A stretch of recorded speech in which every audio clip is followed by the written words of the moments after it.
20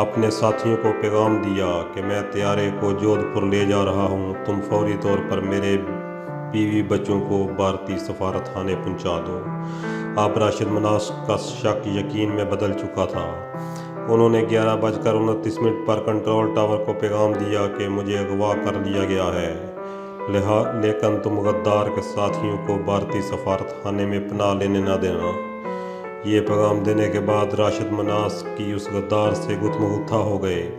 انہوں نے طیارے کا کنٹرول حاصل کرنے کی پوری کوشش کی، لیکن چونکہ مطیع الرحمان جسمانی طور پر طاقتور ہونے کے علاوہ زیادہ تجربہ کار بھی تھے، لہٰذا جہاز تیزی سے بھارتی سرحد کی جانب رواں دواں تھا۔ 11:33 پر راشد مناس نے ایک مرتبہ پھر کنٹرول ٹاور کو نہایت پرجوش آواز میں یہ پیغام بھیجا کہ طیارہ اغوا کر کے بھارت لے جایا جا رہا ہے، لیکن میں اسے اغوا ہونے نہیں دوں گا۔ 20 سال کے ایک دبلے پتلے نوجوان کی اس فولادی قوت ارادی نے مطیع الرحمان کو ہلا کر رکھ دیا تو اس نے کلوروفارم سے بھیگا رومال راشد مناس کے ناک پر رکھ دیا۔ جہاز چند ہی لمحوں میں نہایت نیچی پرواز سے دشمن کی سرزمین میں داخل ہونے والا تھا۔ راشد مناس نے کلوروفارم کے اثر سے بچنے کے لیے اپنی ناک سختی سے بند کر لی، پھر نعرہ تکبیر بلند کرتے ہوئے برق رفتاری سے جہاز کے لیور پر جھپٹے اور پوری قوت سے اس کا رخ زمین کی جانب کر دیا۔ جہاز کو تیزی سے نیچے جاتا دیکھ کر غدار مطیع الرحمان کے اوسان ہتا اور چہرہ سیاہ ہو گیا، جبکہ راشد مناس کے معصوم نورانی چہرے پر ایمان افروز مسکراہٹ پھیل گئی۔ انہوں نے ایک نظر غدار قوم کے کانپتے لرزتے وجود پر ڈالی اور پھر نہایت اطمینان اور سکون کے ساتھ ونڈ سکرین سے باہر ارض پاک کے لہلہاتے کھیتوں کو دیکھا۔ طیارہ بھارتی سرحد سے 29 کلومیٹر کی دوری پر تھا اور قوم کے کم سن ہیرو کے لبوں پر کلمہ طیبہ کے الفاظ تھے۔ چند ہی لمحوں کے بعد طیارہ ایک زوردار دھماکے کے ساتھ زمین سے ٹکرا کر پاش پاش ہو گیا اور غدار وطن مطیع الرحمان کا ناپاک وجود بھی آگ کے شعلوں میں جل کر راکھ ہو گیا۔ بعد ازاں اس واقعے کے عینی شاہدین کسانوں نے بتایا کہ جب طیارہ زمین سے ٹکرایا تو اس میں سے نور کی ایک کرن پھوٹی جو آسمان کی وسعتوں میں گم ہو گئی۔ دوستو، نمبر 5 پر ہے میجر محمد اکرم شہید۔